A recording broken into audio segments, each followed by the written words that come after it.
met with his Rwandan counterpart this week for talks mediated by Qatar. The countries agreed to continue discussions to establish lasting peace in the region. It comes as the U.S. considers a minerals deal with the government in exchange for security assistance. I can tell you that we stand in firm support of the Congolese people and of the sovereignty and territorial integrity of the DRC. We remain diplomatically engaged. We are joined tonight by Felix Tshisekedi, President of the Democratic Republic of the Congo. Mr. President, thank you for being here. I want to start with this. The Trump administration is interested in securing exclusive mineral deals with countries rich in rare earth minerals. We saw that obviously recently with Ukraine. Can you talk about the discussions for a deal with your country? Très bien, merci. Thank you very much. Good evening to you. We are looking for partnerships, and we have established partnerships with many other countries, and we think the United States of America, given its role and influence around the world, is an important partner to have.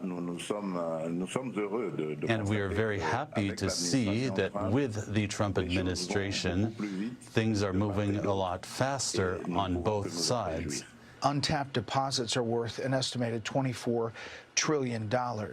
What would you need to happen to move forward with that relationship? We want to extract these minerals, but also process them, as this would create a lot of jobs. And we want a partnership that will provide lasting peace and stability for our countries, which we need. It's a dangerous place, the Congo.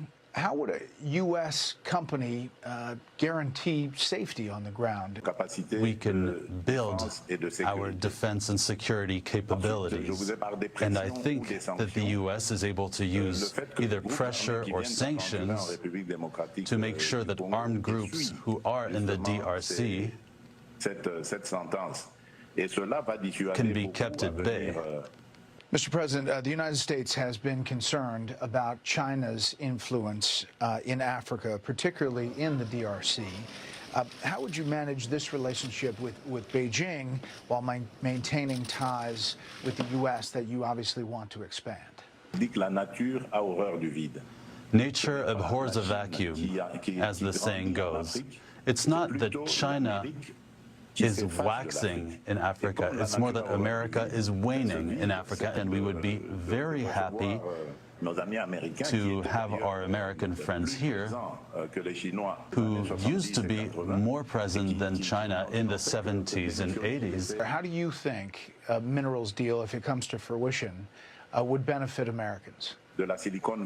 Silicon Valley companies know exactly what I mean. And so I think this partnership will help these industries develop more and more innovative products.